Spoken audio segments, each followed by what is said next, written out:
बिरहा के पूरा सम्राट गायक विजय लाल यादव ने कर दिया कि हमारी जोड़ी अभी तक ले हैं। तो वो श्यामदेव से हमारी मुलाकात हुई तो कहें कि आपने सही कहा, स्वर्गीय सुमरत गुरु जैसा हमको गुरु कोई मिला नहीं, मिले तो सामने वाला अगर कोई कलाकार कमज़ोर है तो उसको उन्होंने कभी पछाड़ने की कोशिश नहीं की, उसको आगे बढ़ाने की कोशिश।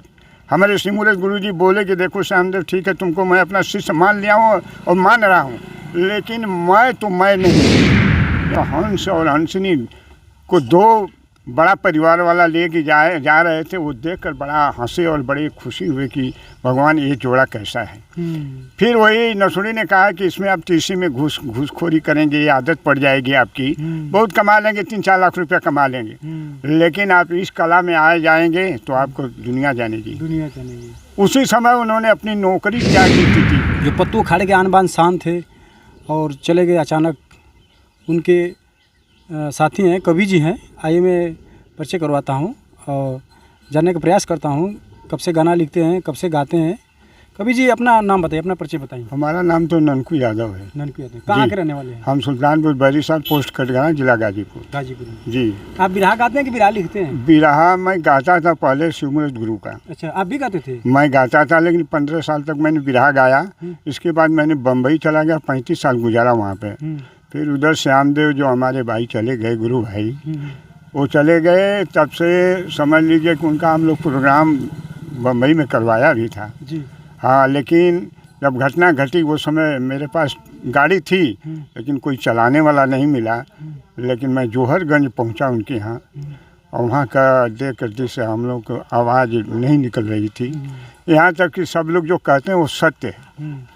जब तक उनकी चिता जली तब तक हंस और हंसनी दोनों अपनी मूड़ी नीचे करके लगता था आंसू बहा रो रहे थे।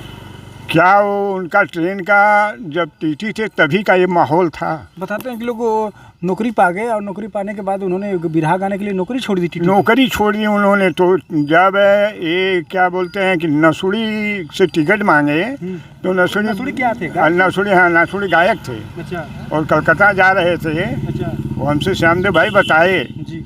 नसुड़ी जो है कहें कि इसमें बहुत कमाओगे, 2-4 लाख रुपया कमा लोगे। हम लोग कलकत्ता जा रहे हैं, आप संगीत में आइए, गाना गाइए, बिरहा गाइए, आपको पूरा देश की दुनिया जान जाए। उसमें वो टीटी थे जी। और ट्रेन में उनका लगता है मुलाकात हो गई से वही नसुड़ी से टिकट मांगे तो नसुड़ी ने ऐसा कर दिया। उन्होंने पूछा होगा कि आप गायक हैं? हाँ, तो बताए उन्होंने। फिर इसके बाद उनको सामने एक हंस और हंसनी को दो बड़ा परिवार वाला लेके जा रहे थे, वो देखकर बड़ा हंसे और बड़ी खुशी हुई कि भगवान ये जोड़ा कैसा है। फिर वही नसुड़ी ने कहा कि इसमें आप टीसी में घूसखोरी करेंगे, ये आदत पड़ जाएगी आपकी, बहुत कमा लेंगे, 3-4 लाख रुपया कमा लेंगे, लेकिन आप इस कला में आ जाएंगे तो आपको दुनिया जानेगी। उसी समय उन्होंने अपनी नौकरी त्याग दी थी। देखिए दोस्तों, ये सच्चाई बता रहे हैं कि जब वो बिरहा गाने नसुड़ी यादव जी जा रहे थे तो उसमें स्वर्गीय श्यामदेव प्रजापति टीटी की नौकरी कर रहे थे। उन्होंने टिकट मांगा तो उन्होंने पूछा कि क्या करते हैं? उन्होंने कहा कि बिरहा गाते हैं। कहें कि आप नौकरी से क्या कमाओगे, आओ बिरहा लाइन में। हाँ, बिरहा लाइन में आइए। और उस समय उन्होंने किसी को नहीं चुना। हमारे स्वर्गीय सिमरत गुरु को अपना गुरु बनाया, क्योंकि हमारे सिमरत गुरु जो थे फिल्मी स्टार थे, जो कि बिरहा जगत में फिल्म की देन उन्हीं की थी। उनके प्रथम शिष्य हुए और आज श्यामदेव हम लोग के बीच में नहीं है, लेकिन 3 मूर्तियां स्थापित उन्हीं ने किया अपने पैसे के बल पर। और उनके गांव से समझ लीजिए उनके मेडिकल से उनके रास्ते से गुजरता था, अगर कोई नज़र छुपा के जाता था तो भी श्यामदेव बोलते थे आप छुप कर जाना, मैं देख रहा हूँ, चलिए पहले आप नाश्ता पानी करिए और रहिए, फिर जाना है, आपको दिक्कत हो तो मैं पहुँचा दूँगा। ऐसे प्रेमी थे। और बिरहा जगत में उन्होंने कभी तक ले आज का सामने वाला अगर कोई कलाकार कमज़ोर है तो उसको उन्होंने कभी पछाड़ने की कोशिश नहीं की, उसको आगे बढ़ाने की कोशिश।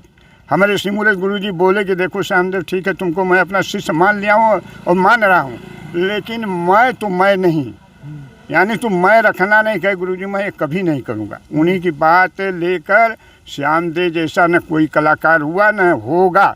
अच्छा, पत्तू अखाड़े के आप भी श्यामदेव गुरु जी से पहले आप गा रहे थे कि? पहले मैं गा रहा था। अच्छा, स्वर्गीय सिमरत गुरु के कितने शिष्य थे? अरे सिमरत गुरु के बहुत शिष्य थे, लेकिन सबसे प्रथम शिष्य यही थे, श्यामदेव। आप दूसरा थे क्या? इनके पहले था, लेकिन मैं आपको बताया ना, मैं 15 साल की उम्र में गया। इसके बाद मैंने रोजी रोटी में लपट गया, चला गया मुंबई चले गए। हाँ, बिरार छोड़ दिया। बिरार छोड़कर फिर वहाँ पर समझ लो गुरुवारी कभी भी जी जाते थे लोग, हम लोग प्रोग्राम कराता था वहाँ भी रहकर। फिर भी आज कुछ नहीं तो हमारे पास कम से कम सिमरत गुरु का कम से कम 70-80 गाना है। अच्छा, अभी तक ले हैं। तो वो श्यामदेव से हमारी मुलाकात हुई तो कहें कि आपने सही कहा, स्वर्गीय सिमरत गुरु जैसा हमको गुरु कोई मिला नहीं, मिले तो वही मिले। और उन्होंने बहुत स्वागत किया। उनका एक ही आखिरी ख्वाब हुआ जो कि चौथी मूर्ति का उन्होंने नहीं कर पाया हैं। और वो इतने अच्छे थे, इतने अच्छे थे। हम तो मैं भगवान से ही प्रार्थना करूँगा कि उनको अपने चरण में कहीं ऊंचा स्थान दीजिए हैं। उनके जैसा कलाकार नहीं, उनको अलग अंदाज था गाने का। यहाँ तक ले कि बिरहा के पूरा सम्राट गायक विजय लाल यादव ने कर दिया कि हमारी जोड़ी टूट गई। आज श्यामदेव जोड़ी बहुत उनके मरने के बाद बहुत लोग दूर दूर से गवैया बजैया सब लोग आ रहे थे दरवाजे। उन्होंने कहा कि किसी को मंच पर अटपट शब्द नहीं बोले आज। कभी नहीं, चाहे लेडीज गवैया हो उसको भी शब्द आज तक कुछ नहीं बोले। आदरणिया लगाते थे, आदरणिया जैसे मीना है और कलाकार हैं, गायकी है, सबको आदरणिया लगा कर गाते थे। और समझ लीजिए उन्होंने अपने दिल में कभी अहंकार लिया भी नहीं। ये इतने अच्छे गवैया थे कि उनके जैसा हम तो मैं बोलता हूँ कोई गवैया नहीं। कभी कभी लोग भटक जाते थे, लेकिन जो है कि श्यामदेव कभी भटकते नहीं थे। श्यामदेव माने श्याम का, अब जैसे कृष्ण में श्याम बोलते हैं, सांवला तो वही थे, लेकिन श्यामदेव की क्या लीला थी। गायकी में उनके जैसा कोई कलाकार न हुआ और भविष्य में शायद होगा कि नहीं होगा। अच्छा, 15 साल आप बिरहा गाए, छोड़ के चले गए बॉम्बे। उसके बाद इन्होंने हाँ, इन्होंने फिर पढ़े लिखे टीसी की नौकरी पा गए ना, लेकिन उनको जमा नहीं, वही नसुड़ी का ताना उनको लग गया ना। 3-4 लाख रुपया कमाएंगे। अच्छा, हाँ, घूस करेंगे। वो जो कहते थे कि विराह में रमन लाल ने, हाँ, रमन लाल वाले हैं। तो बहुत माने कि दोस्तों की बहुत बुराई करते थे। नसुड़ी कोई अच्छा गायक नहीं थे। मंच पे गाली देते थे, गाली भी देते थे। भगवान को भी गाली देते थे। भगवान को भी गाली देते थे ना। वो उल्टा सब गाना ही गाते थे। हम एक बार सिमरत भैया से पूछा, सिमरत भैया ये बताइए कि ये क्यों ऐसा करते हैं? तो कहेंगे जाने दो, उसकी वही हालत है, क्या करेंगे। देवकली में हो रहा था रम्मा लाल, और जो है कि जो मर गए उसका पानी देने से सिमरत भैया ने बहुत अशब्द बोल दिया उनको। कहा देखो मैं किसी को आज तक अशब्द नहीं बोला, लेकिन आज क्षेत्र में हमको मजबूरी से बोलना पड़ रहा है, तुमको ऐसा बोलना नहीं चाहिए। और वही हमारे सिमरत गुरु की भी आदत थी कि अगर कोई छोटा गवैया तो उसको कभी झुकाने की कोशिश नहीं करते थे। और वही श्यामदेव का था। श्यामदेव जैसे सामने वाला थोड़ा गाने में झुकने कमज़ोर मान आ रहा है तो उसके लफ्ज़ में वो भी थोड़ा कमज़ोर होकर गाते थे। ये नहीं कि मैं इसको पछाड़ दूँ। और अखाड़ा तो एक बिहारी ही गुरु का है, इसमें 4 भाग बट गया है। जैसे एक गाने में 4 दयाद हो जाते हैं। असली गुरु तो बिहारी हैं, लेकिन उन्होंने किसी को नहीं, न गणेश न पत्तू न रमन, सबको अपना एक ही भाई एक ही खानदान समझ कर, और समझ लीजिए कि आज श्यामदेव प्रजापति हो गए। हाँ, श्यामदेव जो है उनका समझ लीजिए कि ये आज ये दुनिया में नहीं है, लेकिन उनका हर एक जुबान पर क्या श्यामदेव थे, समझे। इसी जगह हमारे यहाँ दुर्गा पूजा में आए थे। दुर्गा पूजा में आए थे, सुरंदर बहुत अपने के माने जाने थे, लेकिन उन्होंने यहाँ उनको पछाड़ दिया। फिर भी हमारे क्षेत्र के जो समझ लीजिए कि ब्लॉक प्रमुख थे धर्मदेव, हम लोग बल्कि विरोध किया। हमारे श्यामदेव भाई को 500 रुपया दिया और उनको अपना बहन समझ के 1000 रुपया दिया। वो समय समझ लिए कि श्यामदेव बोले कि भैया हमको कोई एतराज़ नहीं है, ये पंच इसका फैसला करेगा। पंच आवाज़ उठा दिया कि उनसे लाख दर्जा एक प्रजापति का आ रहा है, इसको क्यों कम इनाम दिया जा रहा है। तो श्यामदेव हाथ जोड़ने लगे, भैया हमको कुछ की कमी नहीं है। यहाँ तक कि उन्होंने उनके पिता ने उनको घर से निकाल दिया था कि तुम इतना पढ़ा लिखा के खर्चा किया, तुम इतनी बड़ी टीसी की नौकरी टीटी की पाए और तुम भग जाओ। लेकिन वो लीन हुए तो संगीत में लीन नहीं हो गए। हाँ, और अपनी छाप छोड़कर चले जा रहे हैं, गए हैं। कुछ लोग जाने वाले तो सभी जाते हैं, लेकिन अपनी वो छाप और कला दोनों छोड़कर गए हैं। अच्छा, उनकी उम्र क्या होगी इसमें अब चले गए? और अरे वो समझ लीजिए कि 60 के लगभग, 60 से कम। इसमें कितनी? हमारे 65 है। हाँ, समझ लो। तो आप भी आजकल आप गाते हैं कि छोड़ दिए आप? नहीं, गाते हैं, थोड़ा बहुत लोग कहते हैं। हमके इधर पूरा एरिया में सब कबीर जी के नाम से थोड़ा बहुत लेखनी लिख रहा हूँ। अच्छा। श्याम जी से बोला, श्याम जी बोले कि ऐसा करिए कबीर जी, आप लिखिए, मैं आपका गाना गाऊंगा। राहुल भी बोला कि कबीर जी आप गाना लिखिए, मैं आपका गाना गाता हूँ। अब सारा समझ लो कि भार आ गया राहुल पर, नहीं तो राहुल निश्चित जो शाम।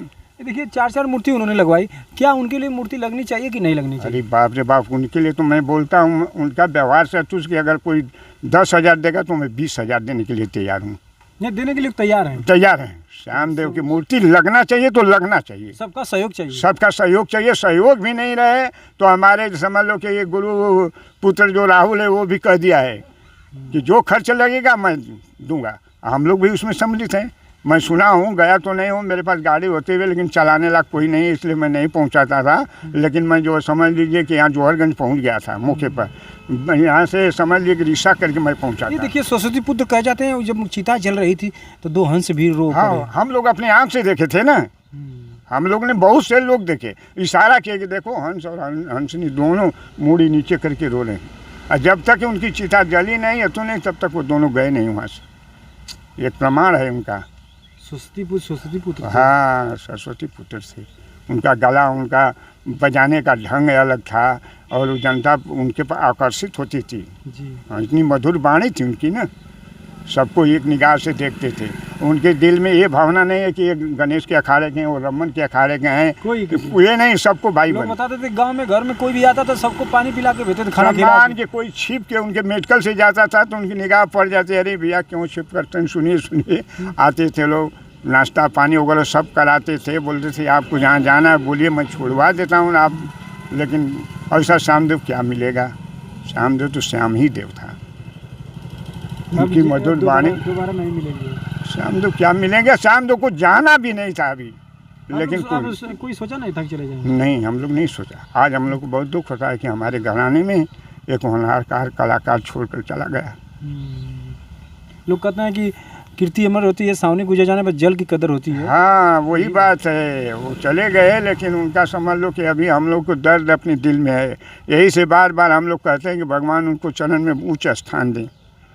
हैं, क्या थे श्याम देव थे, छाए थे पूरा एरिया में। गाजीपुर और आजमगढ़ के बॉर्डर पर थे, लेकिन उनको आजमगढ़ गाजीपुर वाले इतना मानते थे। जहाँ बनारस में भी उनकी इज्जत होती थी, बनारस में बहुत इज्जत होती थी, और चंदौली कहाँ लिया, और अच्छे अच्छे गोविंद के साथ पूर्वांचल में इज्जत होती थी बहुत बहुत। अरे आप बोलिए ना, हम लोग खुद उनका कार्यक्रम और महाराष्ट्र में उनका गाना गवाया था, वहाँ भी बहुत भारी इनाम पाए।